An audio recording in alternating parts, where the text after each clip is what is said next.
de partage de la parole venant de lui-même. C'est lui la source de notre vie, la source de notre existence. Je vous approche nombreux encore à ce programme de prédiction. Et chaque fois que vous suivez, il faut mentionner, il faut mettre j'aime, like, comme les Anglais disent. Et si vous recommandez ça à quelqu'un, vous transférez la prédication.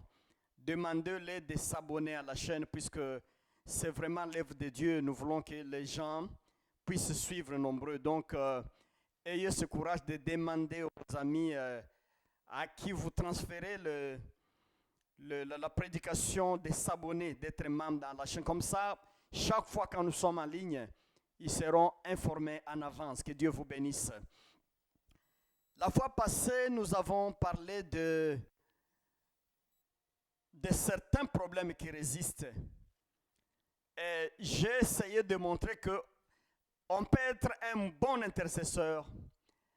On peut avoir maîtrisé la Bible, étudié la Bible, maîtriser les grands versets des combats spirituels, tout en n'étant pas capable de changer toutes les situations, tout en n'étant pas capable, par exemple, de déplacer toutes les montagnes. Or, la Bible dit que si nous avons la foi, nous allons déplacer les montagnes.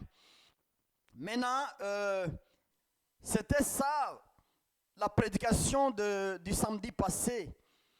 Et là, j'ai montré qu'il y a des résistances, et ce n'est pas puisque les choses sont résistantes, de nature. Non. C'est tout simplement puisqu'il y a encore des problèmes à nous, ou chez nous, qui devons ordonner le changement. Nous avons encore des lacunes. Nous avons encore des manquements. Nous avons besoin encore d'ajustement.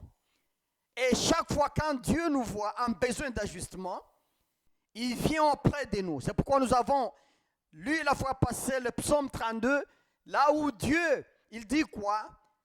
Je t'enseignerai, je te ferai des conseils. Je te montrerai la voie à suivre. Tout simplement puisque il a trouvé que l'homme est toujours en besoin d'être guidé. L'homme est toujours en besoin d'être orienté, d'être conseillé, d'être assisté. Voilà, il y a certains problèmes qui ne changent pas, puisque nous-mêmes, nous avons refusé de changer. Et pour que les choses changent, à l'exemple de la parole de Dieu, nous devons nous-mêmes changer. Si vous m'écoutez bien, chers frères et sœurs, la résistance des choses, ça trouve la racine dans nos cœurs, la racine dans nos âmes, dans nos esprits. Les problèmes sont des fois extérieurs, mais ils ont leur résistance, leur racine, leur dureté, leur force dans nos esprits. Voilà pourquoi j'ai demandé ce jour-là à amateurs de Dieu, de divinité, de la foi. Nous devons avoir l'humilité. Nous devons apprendre de Dieu avec humilité. Être des gens en qui Dieu met la confiance à cause de l'humilité, à cause de la sagesse d'en haut qui descend et qui nous rend utiles dans l'humilité, comme la Bible nous le demande. Sinon, mon frère, ma soeur, la Bible ne ment jamais. Comme Jésus a dit ça aux disciples, il a dit, celui qui croit en moi, toutes les choses que je suis en train de réaliser, il va les faire et il fera plus que ça. Maintenant, aujourd'hui, nous sommes dans un monde perverti, un monde perdu dans le chaos, un monde qui ne se retrouve plus. Partout, il y a des miracles et des prodiges de Dieu. Les gens appellent ça la magie. Ils appellent ça l'œuvre du diable. Tout simplement puisque les gens sont des croyants, mais ils n'ont pas la foi. Les gens ont cru dans le Seigneur Jésus-Christ, mais ils n'ont pas évolué, ils ne marchent pas avec le Seigneur. Ils ne savent pas que pour celui qui croit, tout cela est possible. Et plus que ça que nous avons vu avec Jésus, la parole de Dieu nous le promet, que ça va se réaliser avec les gens qui sont fidèles, les gens qui aiment Dieu, les gens qui marchent avec le Seigneur.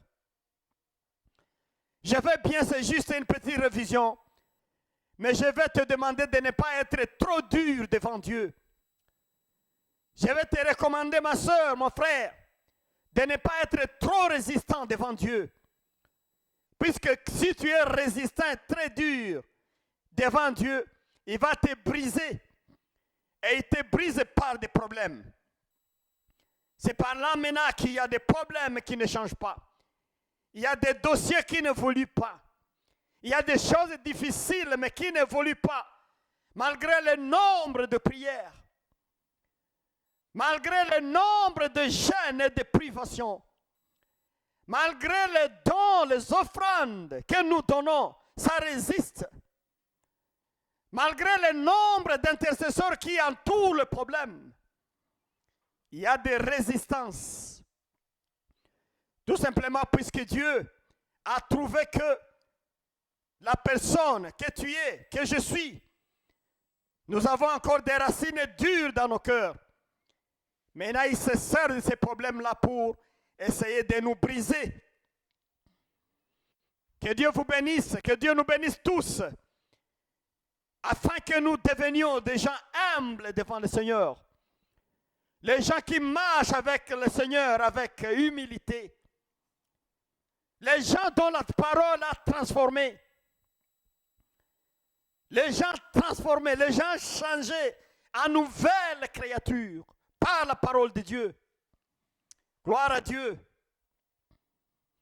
Je continue la prédication aujourd'hui. Mais le sous-thème que j'ai, c'est quoi? Ta vitesse, mon frère, ta vitesse, ma soeur, ça dépasse celle de Dieu.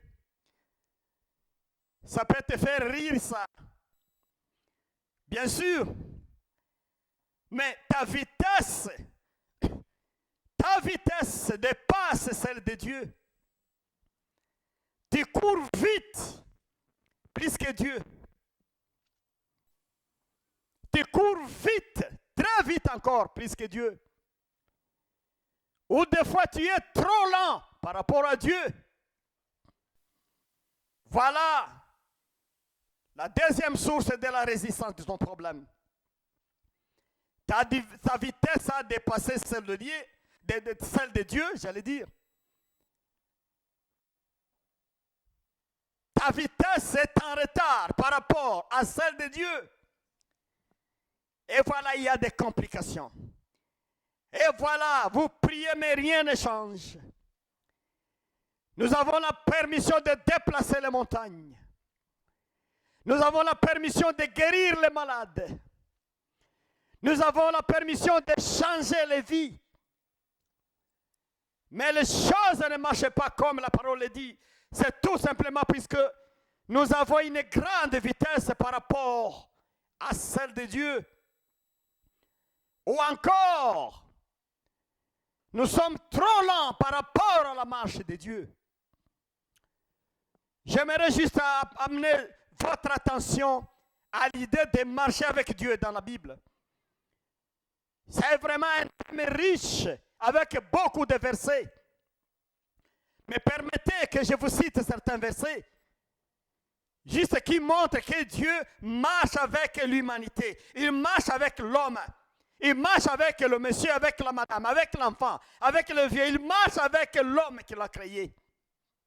Et ça, c'est tout le jour de l'existence de l'homme.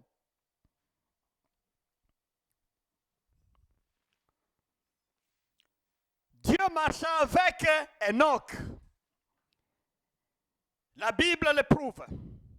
En Genèse 5, verset 24, la Bible nous le dit.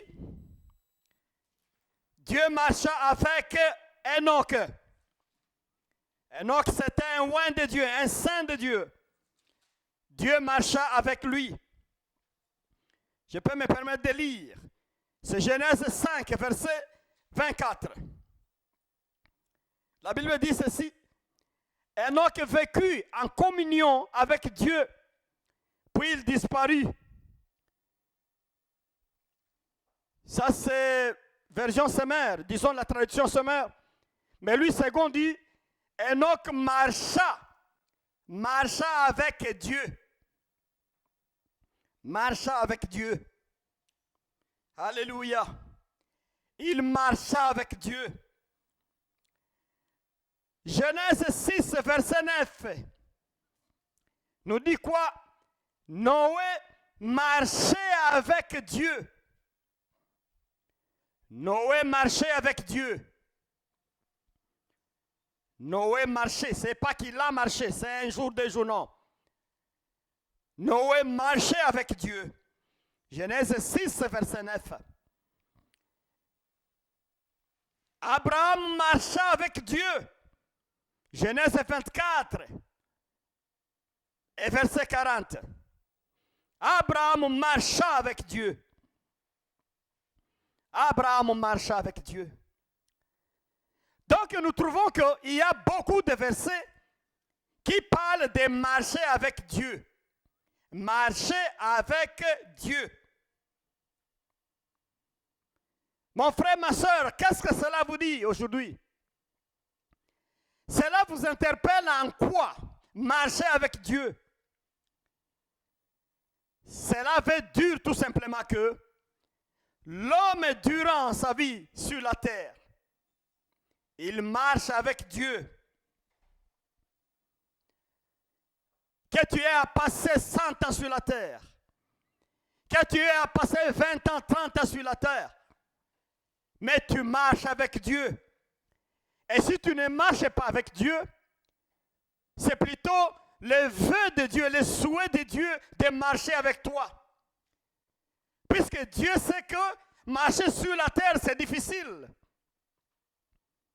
Dieu connaît les épreuves, il connaît les douleurs, il connaît les problèmes, les épines de marcher dans ce monde.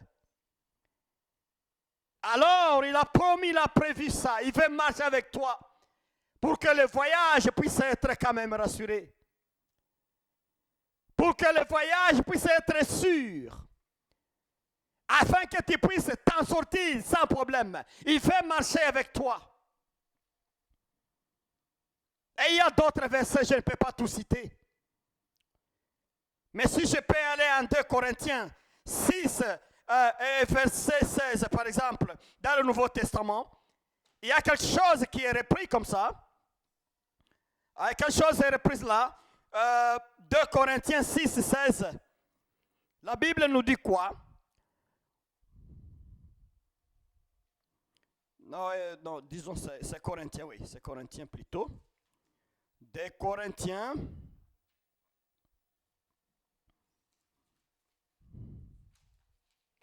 De Corinthiens, chapitre 6. Voilà. 6, verset 16. La Bible nous dit ceci. Quel accord peut-il exister entre le temple de Dieu et les idoles? Car nous sommes, nous, le temple de Dieu vivant.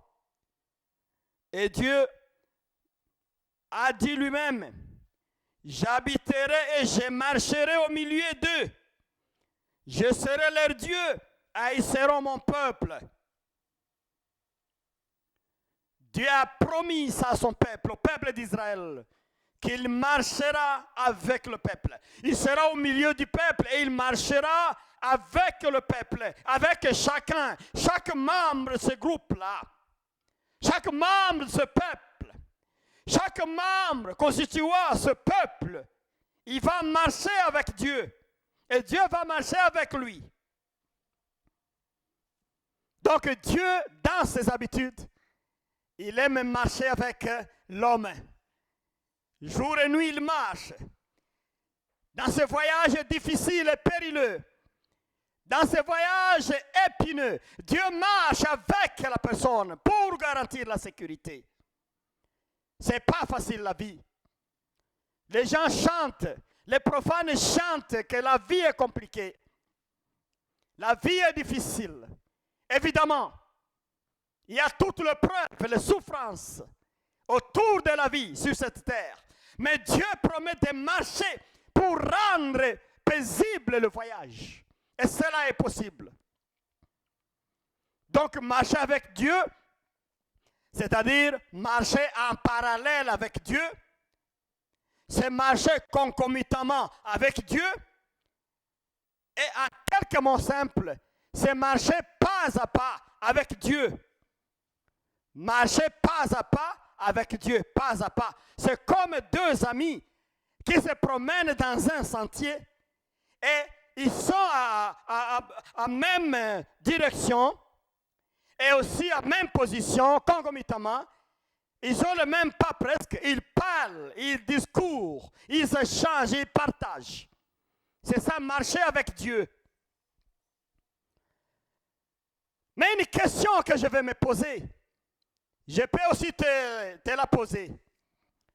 Est-ce que tu marches avec le Seigneur? Est-ce que tu marches avec Dieu? Je respecte ton obédience. Je respecte ta foi. Je respecte ta façon d'adorer. Mais une question simple, est-ce que tu marches avec Dieu? Ou bien tu marches dans la chair? Est-ce que tu marches avec Dieu? Ou bien tu marches selon les désirs de ton corps? Est-ce que tu marches avec Dieu? Ou bien tu marches selon les principes vitaux de ce monde? Selon les lois de ta société? Selon le milieu dans lequel tu es? Ou bien tu marches selon le modèle de Dieu? C'est une question importante. Mais regarde, je vais t'inviter. Il y a un texte qui m'a intéressé. Nous l'avons lu la fois passée.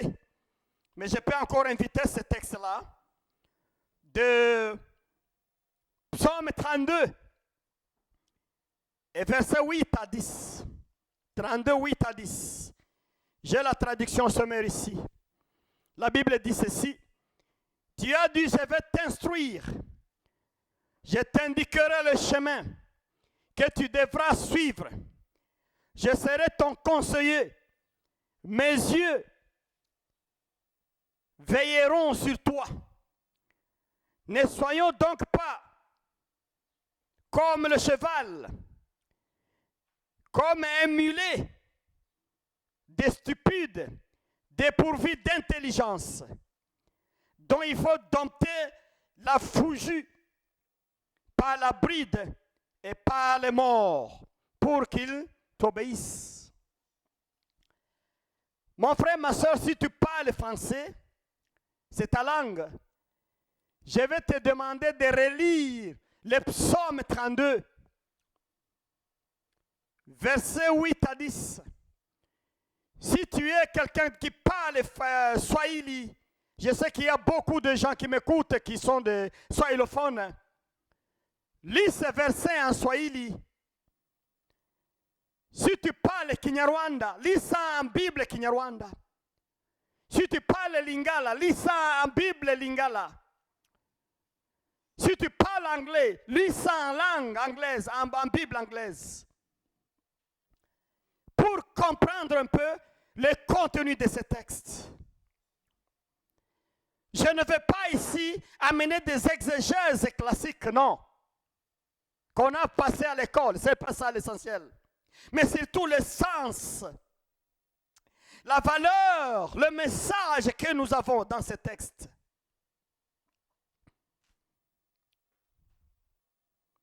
Je t'instruirai, je t'indiquerai le chemin et la voie que tu dois suivre. Là encore, c'est une preuve que Dieu est toujours disposé à nous montrer la voie à suivre. Il veut nous accompagner, il veut marcher avec nous. Je t'indiquerai la voie à suivre. Je serai ton conseiller. Donc, en marchant avec toi, il va en même temps te conseiller et ses yeux veilleront sur toi. Il va veiller sur toi au fur de la marche ensemble. Il va veiller avec ses yeux vigilants. Il va veiller sur toi. Mais regarde un peu quelque chose comme anecdote dans ce verset. C'est plutôt le verset 9. Ne soyez pas donc stupides comme un cheval, virgule, un mulet, dépourvu d'intelligence. Donc le cheval, malgré sa contribution, malgré son utilité pour les hommes, mais Dieu prend ça comme l'exemple de stupidité. Le cheval est stupide, compliqué, dépourvu d'intelligence.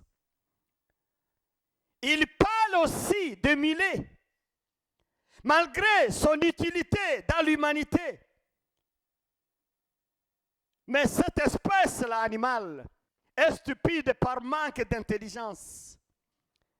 Ici, Dieu essaye de nous comparer à la stupidité des espèces animales. Il nous compare, nous les hommes, aux espèces qui n'ont pas l'intelligence. Et pourtant, au début, il nous a dotés tous de l'intelligence, nous les hommes. Il prend des espèces en comparaison. Il prend d'abord le cheval. Je ne vais pas faire d'analyse biologique que je peux lire à Google. Je peux lire en dictionnaire et essayer d'expliquer ça. Ce n'est pas ça qui compte ici. Mais je voulais seulement prendre une seule caractéristique du cheval. Le cheval, c'est un coureur. Coureur, la course. Donc le cheval a été utilisé depuis l'Antiquité pour la course et pour le combat.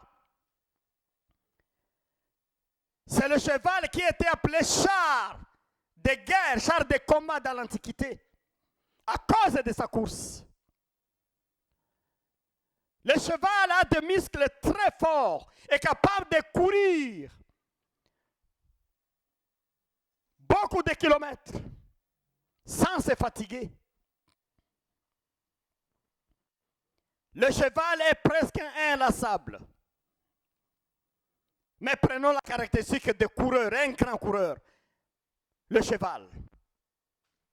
C'est un grand coureur. Mais regarde maintenant pourquoi Dieu appelle le cheval stupide. Comment il est nommé comme ça ou jugé ou évalué comme stupide? C'est simple. Le cheval, quand on le prépare le matin, il y a la robe de cheval, donc on essaie un peu de, si son dos, de mettre sa robe, on le vêtit, on l'arrange. Le cheval sait déjà qu'il y a un voyage. Dans son habitude, le cheval va commencer à sautiller, à sautiller, à sautiller, à sautiller.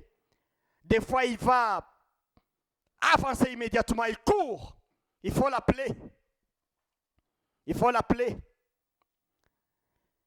Le cheval, des fois, quand son patron est déjà dessus, le cheval prend la vitesse vertigineuse. La vitesse que le patron n'a pas commandée. Donc le cheval est trop rapide. Et des fois, sa rapidité dépasse la rapidité de son maître. Voilà la Bible, le livre de grande sagesse qui nous dévoile ça.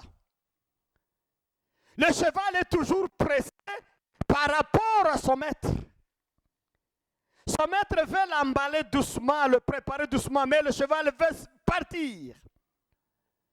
Le maître a prévu que le départ, c'est à 8 heures, mais le cheval commence à courir à 7 heures, avant que l'heure de départ ne sonne.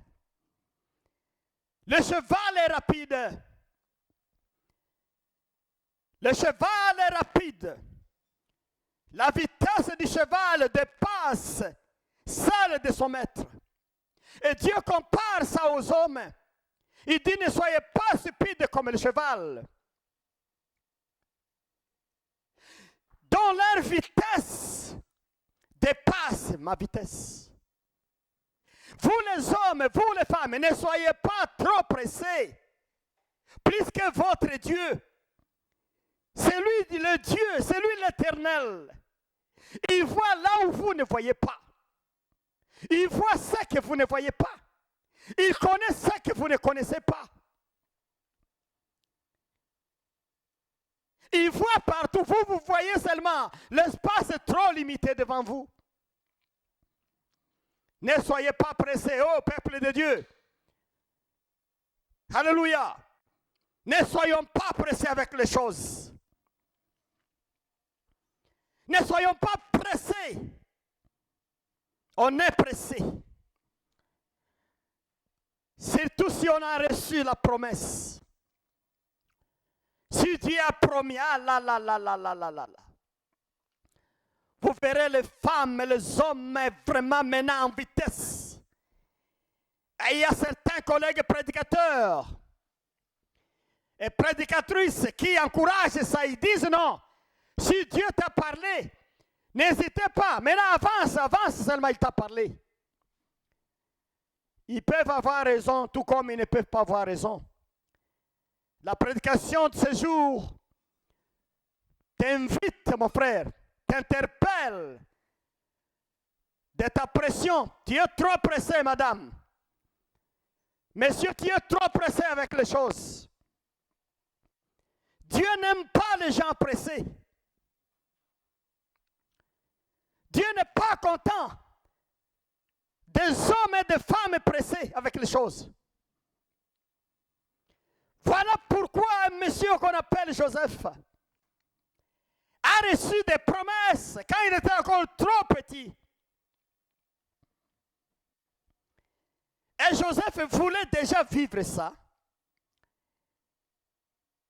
Il se présentant devant son père et ses frères. Il a dit, papa, la nuit j'ai vu quelque chose. J'ai vu comment vous tous presque vous veniez devant moi pour m'adorer. Ah, le père de Joseph a vu ça dangereux. Il a dit non, non, non, non, non, non, non, non, non, non. Ça c'est la course avant courir. Cet enfant va se mettre en problème. Même avec ses frères. Mais les gens de l'extérieur vont entendre ça. Ils vont tuer mon fils. Les garçons prononcent des choses au moment inopportun. Le moment n'était pas bon de prononcer ces choses-là de vision. Combien parmi vous, combien aujourd'hui au XXIe siècle, ils sont trop pressés jusqu'à annoncer les grands secrets de Dieu avant le temps. Madame, vous êtes trop pressé. Mon frère, vous êtes trop pressé avec les choses. Toujours en course avant-coureur. Ce n'est pas l'habitude de Dieu. Tu seras toujours en problème avec Dieu puisque tu veux être en avance par rapport à lui. Regarde un peu comment ce qu'a annoncé le garçon, ce qui a été annoncé par le garçon Joseph, l'a coûté cher. Regarde maintenant. Ça l'a coûté cher, très cher encore. Et beaucoup d'exemples dans la Bible. Beaucoup d'exemples dans la Bible. Beaucoup d'exemples dans la Bible. Il y a des grands secrets de Dieu qu'il fallait garder secrètement. Ce n'est pas tout ce que Dieu te dit que tu dois publier. Maintenant que le média est là, ouvert à n'importe qui, à n'importe quel coin du monde. Et nous attendons n'importe quoi. Ce qui devrait être secret de la maison, c'est maintenant un message de médias. C'est maintenant un message et chacun dit, amenez ça dans le monde entier, publiez devant tout le monde. Mais ça n'a pas de sens ça. Ça te concerne toi et ton mari et tes enfants. C'est un message individuel ça. C'est un message familial peut-être. C'est un message de ton église. Ce n'est pas pour la région. Ce n'est pas pour le monde, par exemple. Ne soyez pas pressés. Chers prophètes, prophétesses, chers serviteurs de Dieu, ne soyez pas pressés. Jeunes gens, ne soyez pas pressés. Hommes, femmes, ne soyez pas pressés avec les choses. Dieu a dit, vous serez riches, c'est tout. Attends maintenant. C'est lui qui te donne, c'est lui qui t'a donné la vocation de la richesse. Il va te donner la provision qu'on appelle les richesses. Quand le temps sera là. C'est ça la parole de Dieu. Il y a des prédications qui nous mettent en confusion. C'est comme si nous devons aider Dieu à réaliser certaines choses. Moi, je t'annonce encore. Ce qui est biblique, c'est quoi? On ne peut pas aider Dieu. Quand le temps de Dieu arrive, il n'a pas besoin que tu l'aides pour que ces choses arrivent. Il peut utiliser même d'autres créatures. Il peut utiliser les arbres. Il peut utiliser l'eau. Il peut utiliser d'autres éléments. Il peut utiliser ses anges. Il peut utiliser tout ce qu'il veut. Beaucoup de gens se trompent. Ils aiment aider Dieu. Ils aiment faciliter Dieu les choses. Que Dieu vous bénisse, mes frères et sœurs. Ne soyons pas trop pressés dans les choses. Notre temps passe, je sais. Et le passage du temps, ça inquiète beaucoup de gens. Beaucoup de chrétiens et chrétiennes sont inquiétés. Quelqu'un regarde dans ses cheveux. Avant, il n'avait pas de cheveux blancs. Mais maintenant, il en a. Il est inquiété par ça. Le temps passe, oui. Mais les promesses de Dieu tardent. Laissez le temps au temps. Laissez les choses à Dieu. Marche avec Dieu seulement. Alléluia. Ne soyez pas pressés comme le cheval. Dieu appelle ça stupide. Beaucoup de gens, ils ont amorcé une grande vitesse comme celle du cheval. Et ils se sont retrouvés dans des gouffres, dans des trous.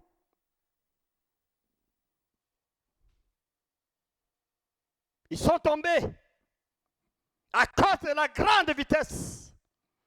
Ils se sont retrouvés dans le ravin à l'intérieur. Ils se sont retrouvés dans l'océan à cause de la vitesse. À cause de la vitesse. Ne soyez pas trop pressés. Vous les intercesseurs. Le mal des intercesseurs, c'est ça. Ils sont trop pressés. Trop pressés. Trop pressés. Mais Dieu, notre Dieu d'amour, il n'est pas pressé avec les choses. Il sait comment il fait. Et quand il réalise les choses, il ne réalise pas une minute en avance. Il ne réalise pas une minute en retard. Il réalise les choses à temps, comme il faut. Gloire à Dieu. Alléluia. Ne soyez pas pressés. Marchez avec Dieu. Alléluia. Ne soyez pas comme le cheval. Pression. Pressé, pressé, pressé, pressé. Je me rappelle des proverbes en Swahili, on disait pressé, pressé, hamaliza que filme. Yasho, yasho, hamaliza que filme. Pour dire quoi? L'homme trop pressé dans un récit ne termine pas le récit. Il meurt avant toujours.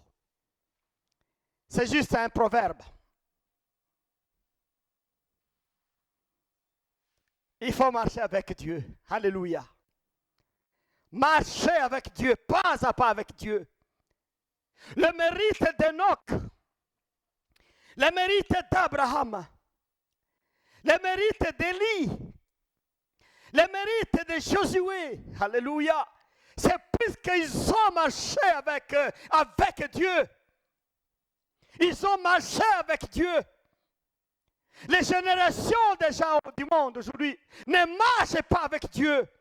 Soit ils sont pressés par rapport à Dieu, soit ils sont en retard par rapport à Dieu. Et aujourd'hui, ces consoles, ils disent avec la technologie, les choses doivent avancer vite. Dieu ne marche pas au rythme de la technologie. Dieu, il est le Père, il est calme, il est posé, il est sage. Il fait chaque chose à son temps. Il n'est pas bousculé par le temps, Dieu. Non, non, non, c'est pas possible. Mon frère, ma soeur, il faut marcher avec Dieu. Alléluia. Marcher avec Dieu. Gloire à Dieu. Oh, alléluia. Un autre exemple qui est là maintenant, à part le cheval, on nous présente le mulet. Le mulet. Le mulet, c'est un hybride. Il ressemble au cheval, mais il n'est pas cheval. Plutôt, c'est la combinaison de l'âne. Un âne avec la jument. C'est des combinaisons, des accouplements d'une même espèce, mais de races différentes. On prend un âne, et on va le confronter à une jument. Et là, ça va donner naissance à ce qu'on appelle mulet. Mulet. Ça, il y a beaucoup en Chine, beaucoup de mulets en Chine. Mais aussi en Israël, il y en a même encore aujourd'hui. Et dans d'autres pays, il y en a. Quand tu vois le mulet devant toi, tu peux le confondre à un cheval, mais il n'est pas cheval. C'est aussi un espace avec une grande force, une grande résistance. Mais qui n'est pas trop coureur comme le cheval, mais plutôt il est transporteur et il est lent. Transporteur, lent. Il peut transporter ce que le cheval ne peut pas transporter. Le mulet. En nombre de kilos, il transporte beaucoup par rapport à ce que le cheval peut transporter. Mais en matière de course et vitesse, il ne dépasse pas le cheval. Il est lent. Regarde maintenant comment Dieu amène les deux exemples pour nous amener à comprendre. C'est pourquoi il dit, je te conseillerai. Ici, c'est le conseil de Dieu, mon frère. Ma soeur, c'est le conseil de Dieu. Ce n'est pas moi-même, David, qui connais, c'est la parole de Dieu ici. Soit tu es cheval, soit tu es mulet. Que fait le mulet? Le mulet, si tu vas sortir à 8 heures, tu commences à l'arranger à 5 heures, tu mets des bagages, tu emballes sur son dos, tu emballes. Le mulet est là. Le mulet est là. Quand il a déjà tout porté, tu montes maintenant dessus pour partir. Le mulet est lent toujours, il ne bouge pas. Il est lent. Quand vous vous promenez avec le mulet, ne soyez pas pressés non plus. Le mulet marche doucement, se promène doucement.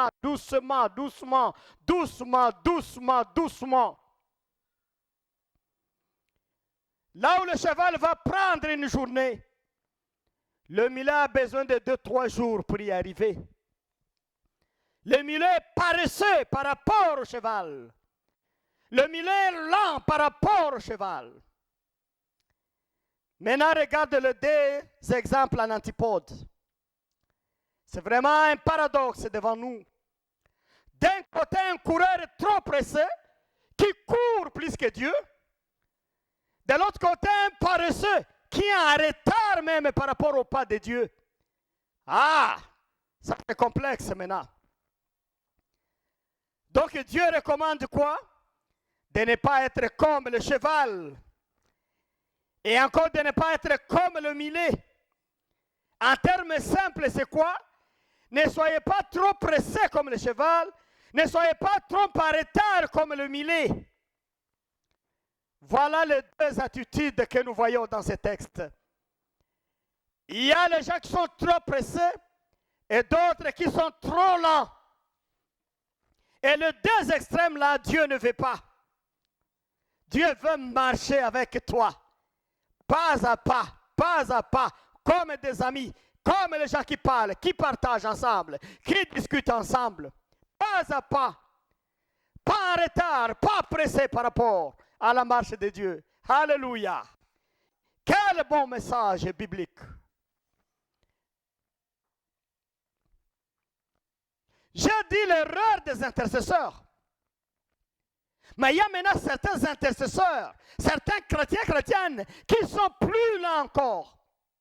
Le temps de Dieu arrive, mais elles ne se rendent pas compte puisqu'ils sont trop paresseux spirituellement. Ils attendent toujours. Ils attendent que même le même Dieu puisse amener là, à manger et le mettre dans leur bouche. Et même, mâcher ça à leur place. Non. Il y a ce que Dieu ne fera pas pour toi. Tu dois faire toi-même. Regarde un peu le message. Beaucoup de problèmes résistent dans ta vie. Tout simplement, tu es soit trop pressé par rapport à Dieu, soit tu es trop lent par rapport à Dieu. Trop lent, paresseux. Dieu est à 5 mètres, toi tu es à 1 mètre. Il est à 10 mètres, toi tu es à 2 mètres. Il est à 20 mètres, tu es à 3 mètres.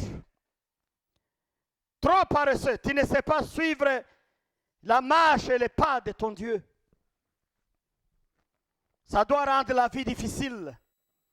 La vie sera très compliquée, très complexe. Je t'amène la parole de Dieu pour t'aider. Dépasser Dieu, c'est un problème. Laisser Dieu en arrière, c'est un problème. Laisser Dieu partir aussi, c'est un problème. C'est un problème. Mais la parole de Dieu nous dit là où nous avons lu, je t'enseignerai, je t'instruirai, je te montrerai la voie à suivre. Je vais te dire, quand nous marchons ensemble, passe ici, ne passe pas là. Passe là, ne passe pas ici. Je te montrerai comment faire. Alléluia. Tu vas maintenant me dire comment je vais marcher avec Dieu. C'est un bon message, oui. Moi-même, je suis touché par ce message. Comment je vais marcher avec Dieu? Pour ceux qui marchent avec Dieu, ils prennent les caractéristiques de Dieu. Et les caractéristiques de Dieu, c'est quoi? Ils ont la justice. C'est ça qu'on a lu en Michée. Tout ce que je te demande, c'est quoi? Oh homme, je t'ai enseigné. Ça, c'est Michée 6, verset 8. Oh homme, je t'ai enseigné. Je t'ai enseigné, homme. Ce qui est bien, ce que l'Éternel te demande. Ce qu'il attend de toi, c'est quoi? C'est que tu puisses marcher avec justice. Tu dois marcher dans la justice. Marcher avec Dieu, c'est marcher dans la justice. Mais est-ce que dans tes pratiques, mon frère, tu appliques la justice? Dans ta société, est-ce que tu appliques la justice? Dans ta famille, est-ce que tu appliques la justice? Devant les hommes et les femmes, est-ce que tu appliques la justice? Ah, la justice de Dieu, la justice. Je connais beaucoup d'hommes d'affaires. Ils font les affaires. C'est une expérience que j'ai beaucoup en Afrique. Ils font les affaires. Quelqu'un gagne $100,000, mais quand il a payé les gens, il les a payés $300. C'est des gens qui exploitent les hommes injustement. Ils parviennent riches au détriment des faibles et des pauvres. Ils gagnent l'argent sans payer les taxes, sans payer d'autres responsabilités civiles et sociales des travailleurs, l'impôt, l'assurance sociale ou maladie. Ils deviennent des grands riches au milieu des grands pauvres. Quelle honte! Je n'avais pas amené de citations des scientifiques ici ou des philosophes. Mais je n'ai pas oublié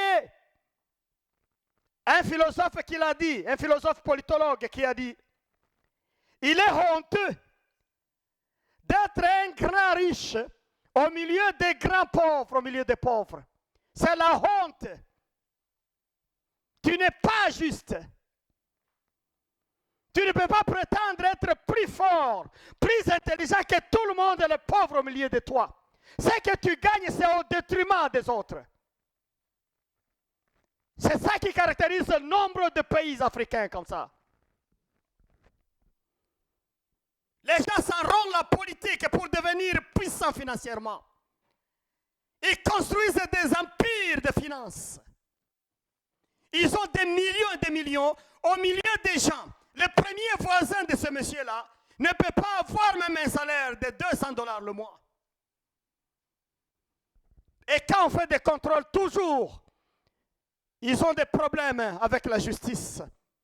Ils doivent être arrêtés. Il faut ravir la richesse qu'ils ont volée. Je ne suis pas au cas de citer les pays et citer ce qui se passe. Mais mes frères africains qui me suivent, ces messages tombent bien dans vos oreilles. Vous connaissez comment nos pays fonctionnent là. Ce qui s'appelle homme d'affaires, ce qui s'appelle politicien. Comment ils deviennent riches, au moins ça vous savez. Ils ont volé ce qui nous appartenait tous pour devenir riches.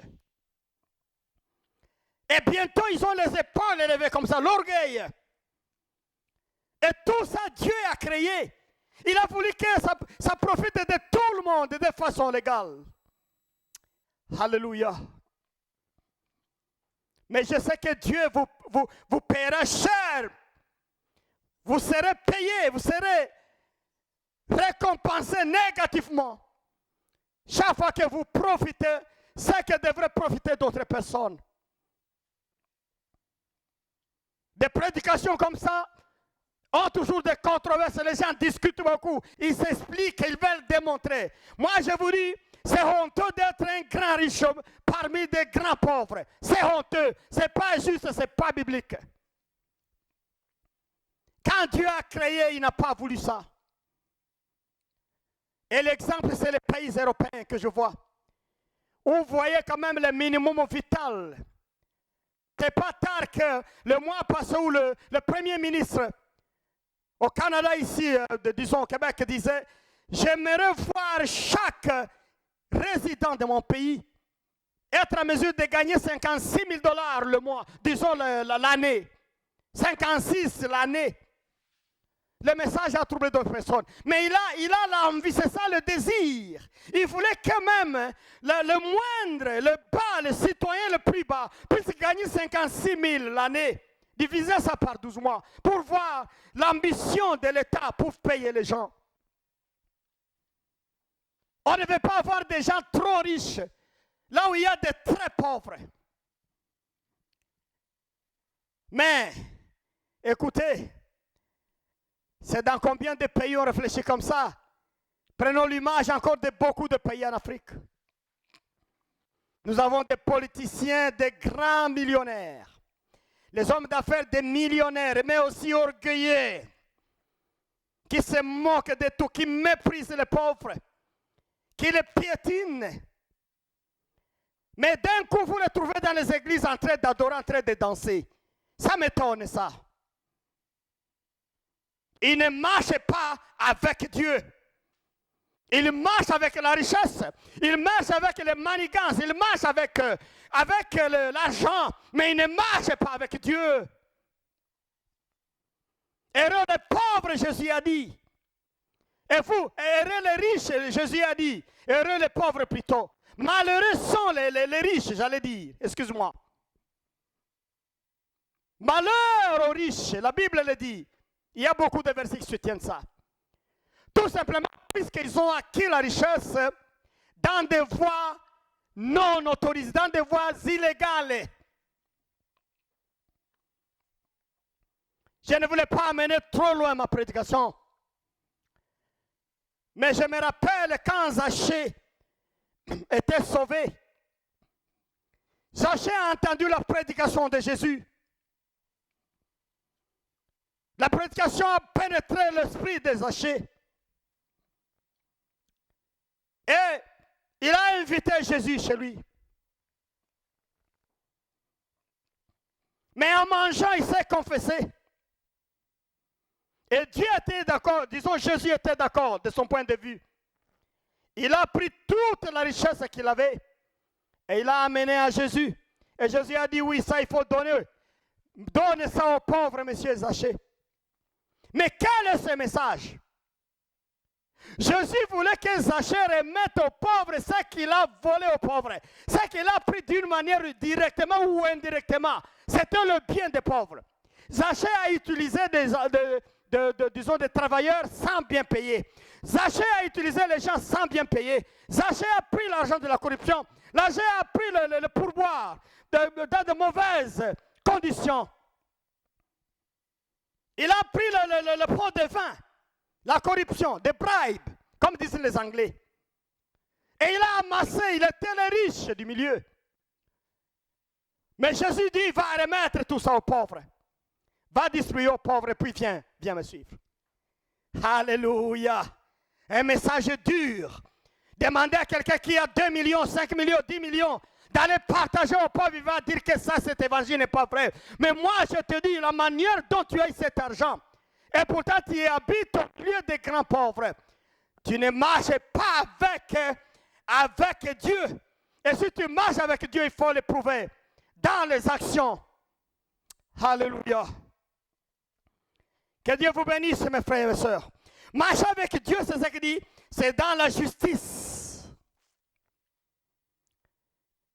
Un jour, j'ai fait la prédication du trône de Dieu. Je dis que le trône de Dieu à droite, c'est la justice. C'est là où Dieu met sa main droite. Il pose son bras sur la justice. C'est ça, le siège de Dieu.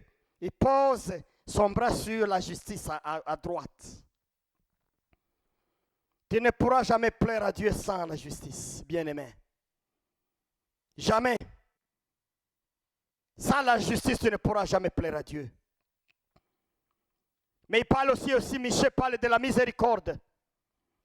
La miséricorde, le pardon. Le monde aujourd'hui a perdu la miséricorde. Ah, ça je vais continuer à analyser prochainement. Mais d'abord, pour marcher avec Dieu, il faut marcher dans la justice. Et le dernier point que j'ai touché même la fois passée, il parle aussi de l'humilité. Amiché, dans l'humilité. Je sais que ce n'est pas facile, c'est compliqué des fois. J'ai trouvé déjà, il dit, mais comment marcher avec l'humilité? Quand Dieu t'élève, ils ne font plus être avec les gens, les pauvres là, ils vont te contaminer la pauvreté. Ah, ils ne font pas parler avec n'importe qui, ils ne font pas aller n'importe où, ils ne font plus marcher à pied, puisqu'il y a beaucoup de choses des hommes là, mais des choses que la mort mettra fin à ces choses. C'est le manque de l'intelligence, manque de l'humilité. Mais mon frère, ce que je souhaite pour toi aujourd'hui, ma soeur, ce que je souhaite aujourd'hui, c'est de marcher avec le Seigneur. Quand vous marchez avec le Seigneur, les choses avancent. Et ce qui est bien pour toi, Dieu va le faire. Et il fera plus que ça, même. Si tu vois quelqu'un qui marche avec humilité, que ceux qui sont rapides, plus rapides, et ceux qui sont moins rapides parmi vous, se retrouvent à partir de ce message et recherchent encore la justice de Dieu, recherchent encore l'humilité, recherchent encore la grâce de Dieu en marchant avec Dieu. Que Dieu vous bénisse. Je continue la prédication la fois prochaine. Soyez bénis partout où vous êtes. Seigneur Jésus, bénis ce message encore. Bénis mon frère et ma soeur qui m'écoutent. Ah, fais que nous puissions éviter d'être comme le cheval, d'éviter d'être comme le mulet, mais de marcher comme tu le veux. Je sais que toujours, les chevaliers utilisent les morts pour essayer de dompter le cheval, de ne pas trop courir. Des fois, ils utilisent le fouet pour encourager le mulet à avancer vite. Je sais que Jésus, tu as utilisé ça pour nous plusieurs fois, pour nous arrêter notre pression, pour nous encourager aussi à marcher. Mais je vais te recommander, mes frères et mes sœurs qui m'écoutent, Donne-les l'intelligence d'en haut. Donne-les, oh, la justice d'en haut. Donne-les l'humilité afin que nous marchions selon le modèle divin. Merci Seigneur, puisque tu vas nous aider. Tu vas les bénir partout, ils écoutent ces messages. Au nom de Jésus-Christ de Nazareth, qu'ils soient bénis tous. Amen, amen. Bon week-end à tous, que Dieu vous bénisse. Amen.